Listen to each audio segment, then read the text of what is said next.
Olá a todos, o meu nome é Rubens Catti, eu sou médico pediatra e professor de pediatria da Universidade Federal do Paraná aqui em Curitiba e fui convidado pela senhora Zuleika, que é presidente das escolas particulares de Minas Gerais, para gravar um vídeo para vocês, para tentar esclarecer a situação da Covid em crianças, a realidade da Covid em crianças e a segurança que é a abertura das escolas com protocolos de segurança. Então, tudo que eu vou conversar com vocês, passar para vocês, eu não vou emitir a minha opinião.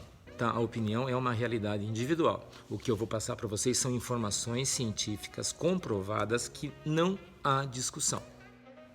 Gostaria de salientar que não tenho conflitos de interesse nenhum neste vídeo, não tenho nenhuma relação com o Sindicato de Professores de Escolas Públicas, Sindicato de Professores de Escolas Particulares, Sindicato das Escolas Privadas ou Escolas Públicas, tá bom? As informações que eu vou passar são informações que eu já venho passando durante esse período na tentativa da gente convencer da necessidade da reabertura das escolas. Qual que é a história da Covid-19 em crianças? A Covid-19, então, começou no final de dezembro na China. O número de casos aumentou importantemente e a partir de 11 de março a Organização Mundial da Saúde decretou pandemia porque havia todo o continente havia um número expressivo de casos. E qual foi a primeira medida dos quase 200 países da OMS? 180 fecharam as suas escolas. A primeira medida foi fechamento de escola e o fechamento das escolas eu julgo ter sido necessário por dois motivos. O primeiro motivo do fechamento. Como é um vírus respiratório e nas experiências anteriores com a gripe suína, a gripe influenza, onde as crianças eram fatores de risco, a gente tinha medo que as crianças contraíssem, então se fechou a escola para proteger formas graves em crianças. E em vírus, geralmente as crianças são grandes vetores de transmissão. Todos vocês que têm filhos na escola sabem quando meu filho está gripado na escola, eu trago para casa e você pode contaminar alguém. Então, pelo medo da gravidade em criança e dessa criança ser um vetor, um transmissor da Covid, se fecharam as escolas. Corretamente, eu julgo. Com o passar do tempo, começou-se a observar que, com o número de casos, se observou que o número de casos em crianças era muito pequeno. As crianças pegavam muito menos que adultos. No mês de abril e maio e junho, em torno de 2% dos casos mundiais eram em crianças. E as poucas crianças que pegavam, através de testes sorológicos, elas tinham a forma assintomática ou nem sintomas tinham. Em torno de 95% dos casos em crianças, claro que depende da idade, as formas são muito leves e muitas vezes você nem sabe que o seu filho teve porque ele não tem sintomas. Quando o seu filho faz um teste por qualquer motivo, você vê que ele já teve. Então, o que se observou? Como as crianças não representavam gravidade e elas tinham forma leve e o número de casos pequeno, vários países do mundo reabriram as suas escolas. Então, o tempo médio de fechamento das escolas no mundo foi em torno de 60 a 80 dias. Hoje, dos 190, 200 países da Organização Mundial de Saúde, 125 países estão com as escolas abertas já há um bom tempo. Aqui no Brasil, a gente tem experiência de escolas abertas, principalmente em Manaus. A escola de Manaus está aberta desde o mês de junho. Nós já estamos há 4 a 5 meses com abertura, sem complicações e piores resultados. Então, com a abertura, a gente viu que o número de casos em criança começou a crescer.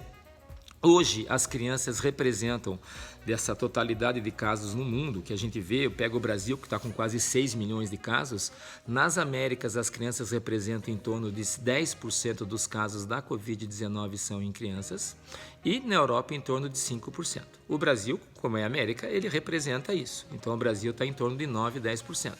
Especificamente no estado de Minas Gerais, que tem em torno de 350 mil casos da Covid-19, o número de crianças está, no boletim de ontem, 33 mil. Então, o número de casos em Minas Gerais, 8,6% dos casos da Covid-19 são em crianças. Eu estou discutindo abaixo de 18 anos.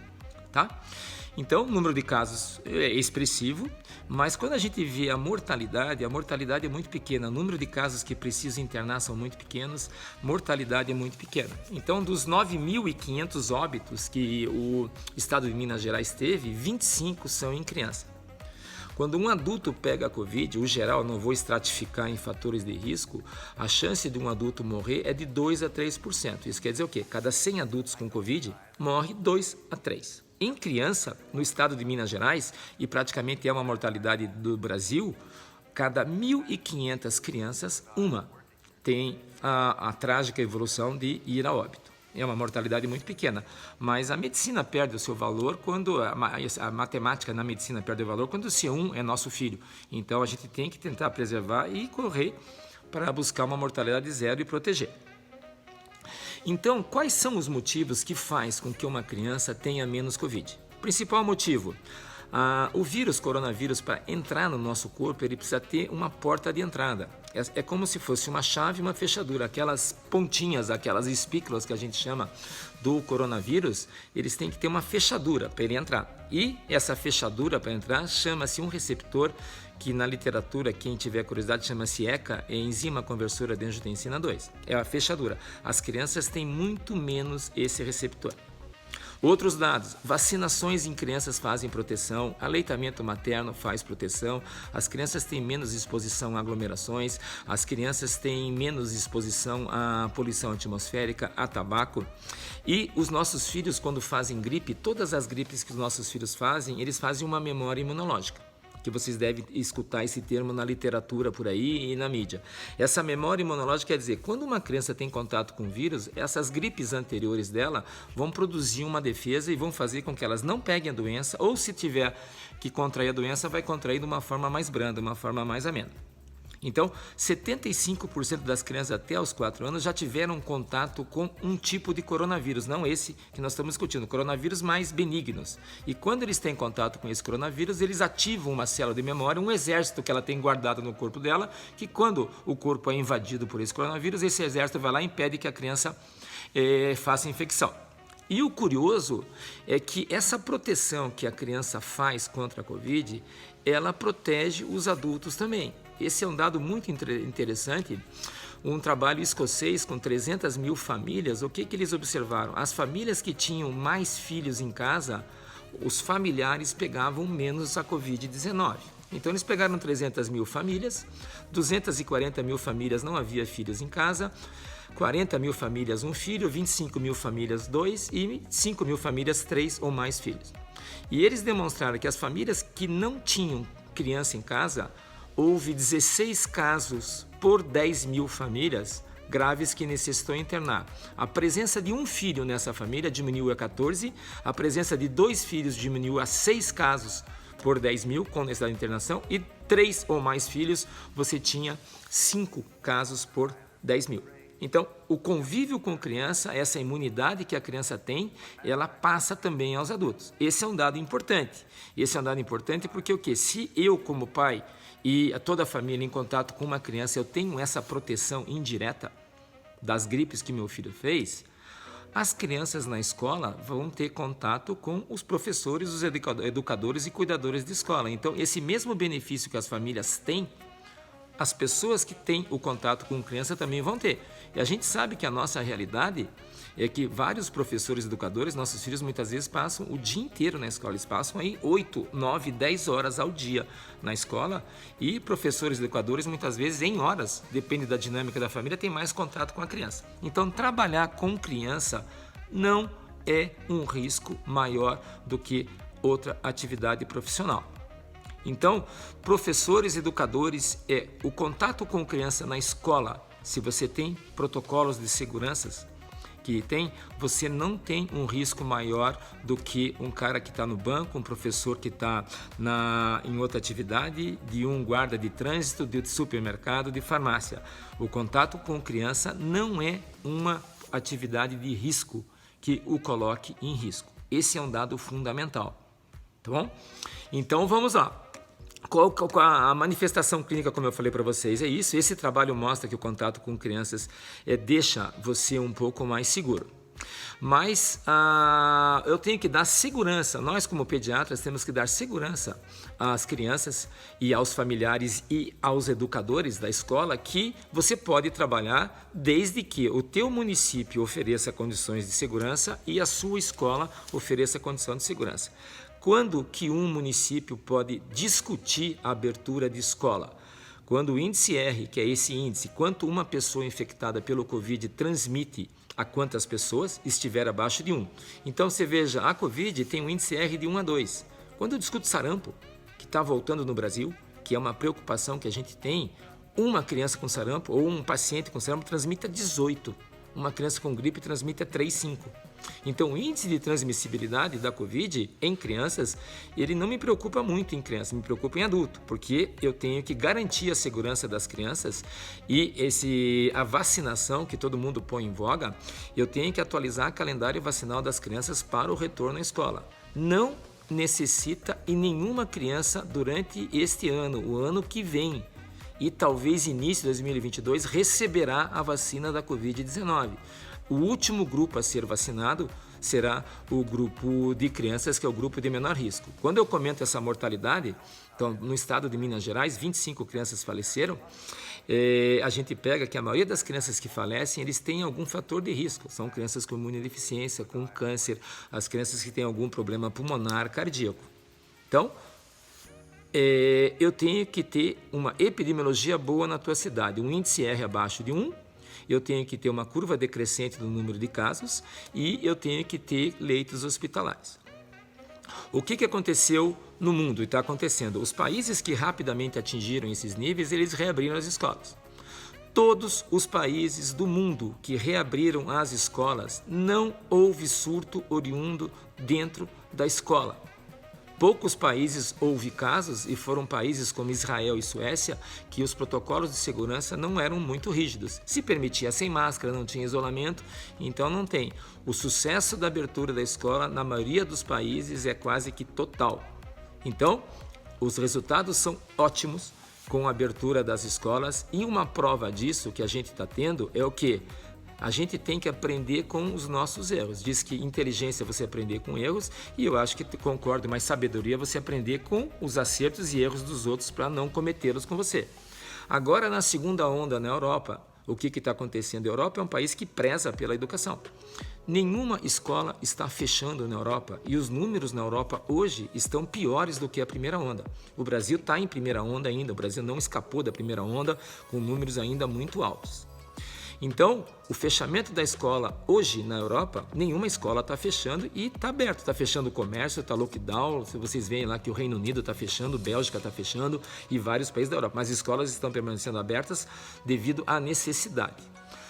O outro dado que a gente tem, quais são os protocolos de segurança? Eu tenho certeza que todas as escolas privadas têm condições de manter um protocolo de segurança. Eu tenho que ter espaçamento entre uma criança e outra.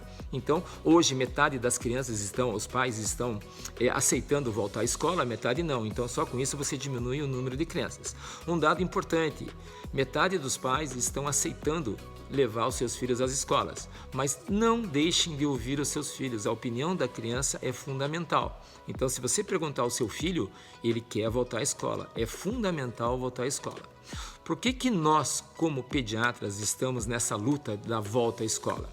Se tem um consenso, e vocês veem a briga, as discussões que existem sobre essa pandemia, mas vocês não veem discussão entre médicos de um é a favor de abrir, outro é a favor de manter a escola fechada. É quase que um consenso na classe médica a necessidade da reabertura das escolas e o sucesso que está sendo a reabertura dessas escolas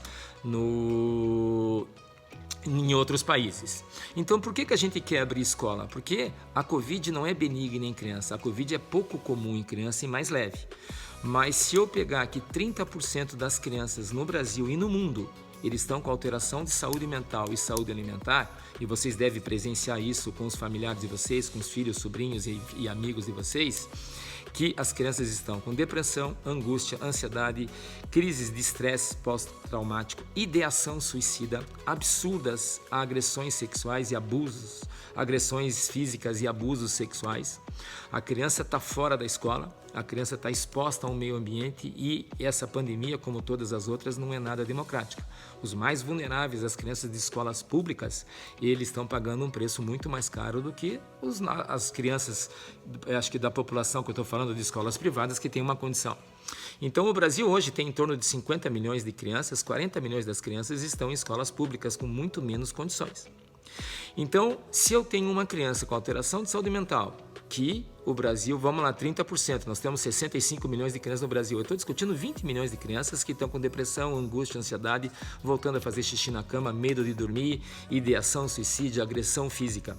Então, o tratamento dessas crianças não é a busca de um pediatra, não é a busca de um psiquiatra, não é a busca de um psicólogo. Nossas crianças do Brasil precisam do retorno à escola. É fundamental a socialização.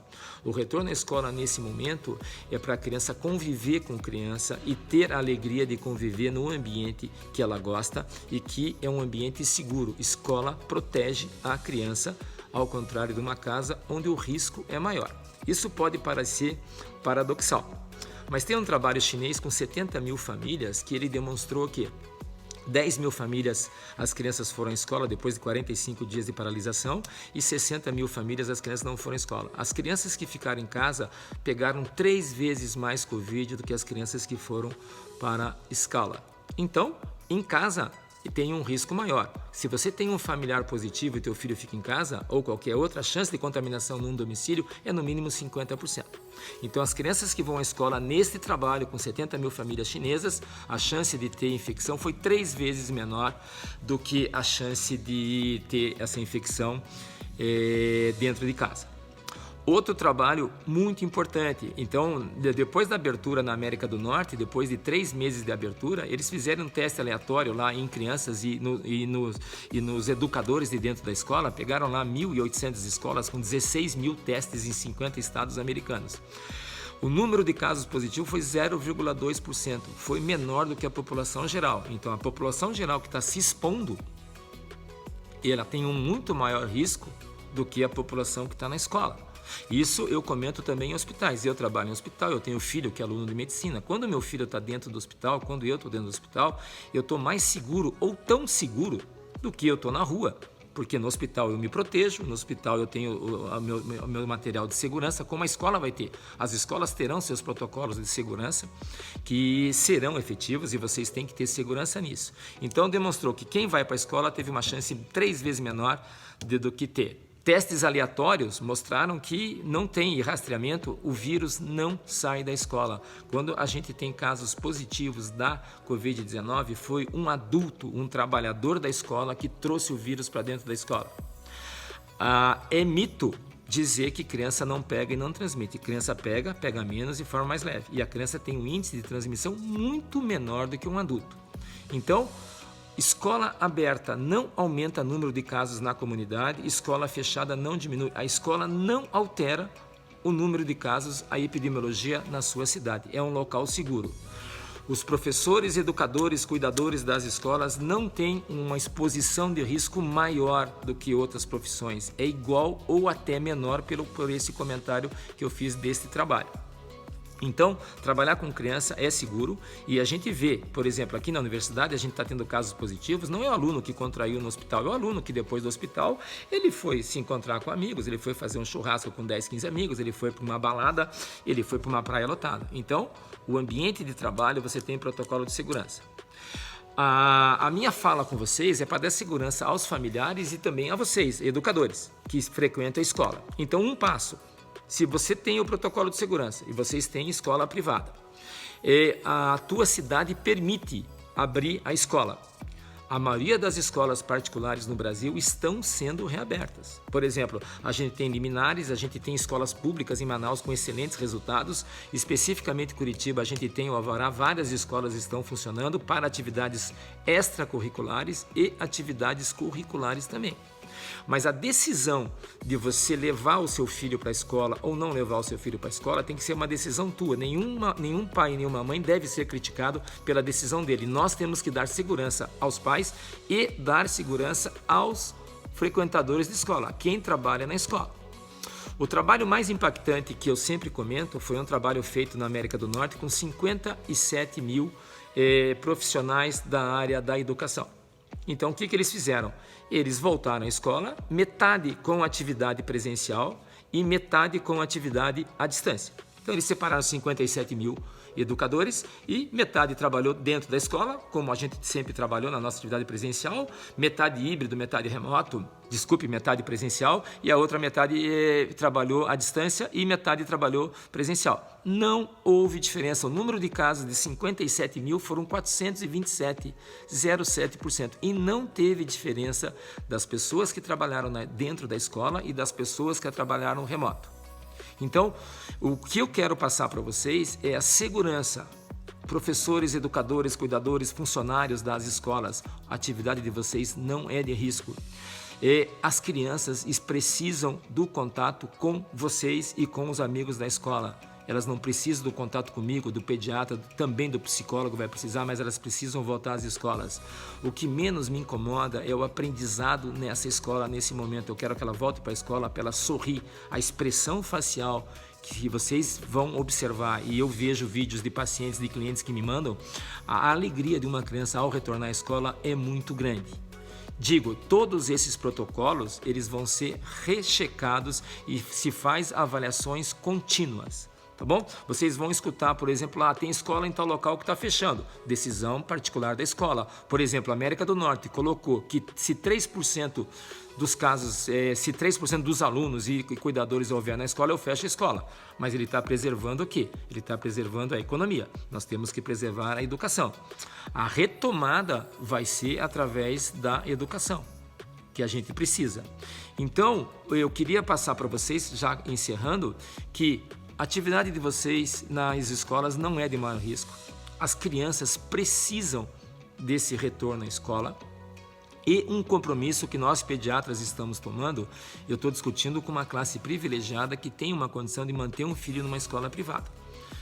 40 milhões de crianças no nosso país estudam em escolas públicas. Então, o que a gente está discutindo? Nós, pediatras, o poder público, o judiciário, sociedade, tudo, nós temos que dar condições às crianças de escolas públicas a terem o mesmo direito, à isonomia. E as crianças de escolas públicas, eles vão ter que voltar, e eles precisam voltar, porque os danos que estão acontecendo nas crianças de escolas públicas, onde a família trabalha 14, 18 horas por dia, não tem condição de isolamento, são mal remunerados. As crianças, vocês sabem da evasão escolar que todas as escolas estão tendo, públicas e privadas, e nossas crianças estão ficando na rua. O que está acontecendo com a escola pública? A família tem que trabalhar, não tem alternativa de trabalhar em casa, e creches clandestinas, e a criança está ficando na rua. Relatos de crianças de 5, 6, 7 anos ficando sozinhas em casa. Mas assim, o objetivo principal da minha fala em tudo, se vocês checarem as minhas mídias, é a segurança do retorno à escola, a necessidade do retorno à escola, e se o seu município oferecer essas condições epidemiológicas e os protocolos de segurança, voltem à escola, porque é extremamente necessário e não é atividade de risco, atividade dentro da escola. Todos esses protocolos serão rechecados, resultados serão rechecados e serão rediscutidos.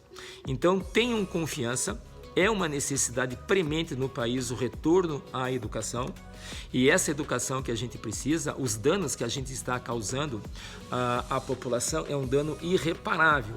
Então, se a gente analisar, uma visão imediatista é assim: eu não quero abrir porque eu quero poupar vidas agora, eu não quero expor a pessoas de risco a serem contaminadas e um risco de morrer. A gente sabe que nas escolas, nas atividades, quem for de risco, tiver mais do que 65 anos, tiver uma comorbidade, você vai trabalhar mais remoto em casa e você vai se expor muito menos. Então, eu poupo vidas, mas o número de anos de expectativa de vidas que nós estamos tirando dessas crianças é um absurdo. Recente estudo americano que pegou a partir de maio, com em torno de 24 milhões de crianças em idade escolar, que é 1/3 da população escolar da América do Norte, com 54 dias de fechamento das escolas, o número de anos, de perda de anos de expectativa de vida só de 1/3 da população, com uma mortalidade de 80 mil naquela época, foi 5,5 milhões de perdas de anos dessa população de 24 milhões de crianças. Então, o dano que nós estamos causando a essa população sem escola é um dano irreparável que vai ter consequência no resto da sua vida, na sua atividade profissional. Então, a gente tem que corrigir esse erro. Repito, o fechamento da escola foi necessário, mas a permanência das escolas fechadas hoje não tem nenhum argumento científico que justifique. Então, o objetivo desse vídeo, o objetivo da classe pediátrica é sensibilizar todo o poder público para que a gente dê condições para as escolas públicas terem um mínimo de segurança de abrir e dar segurança às escolas privadas hoje no país que oferecem condições de segurança a todos os profissionais que trabalham nessa escola. Não tenham medo, com protocolo de segurança, o convívio com crianças é um convívio seguro que não vai expô-los a um maior risco. Espero que eu tenha esclarecido e passado um pouco mais de segurança. A Zuleika tem o meu contato, eu estou à disposição de vocês para novas conversas, se vocês quiserem, para a gente dar essa segurança, para a gente corrigir essa injustiça que são as crianças no Brasil estarem há quase 250 dias sem atividade escolar. Um grande abraço a todos, espero que todos fiquem bem.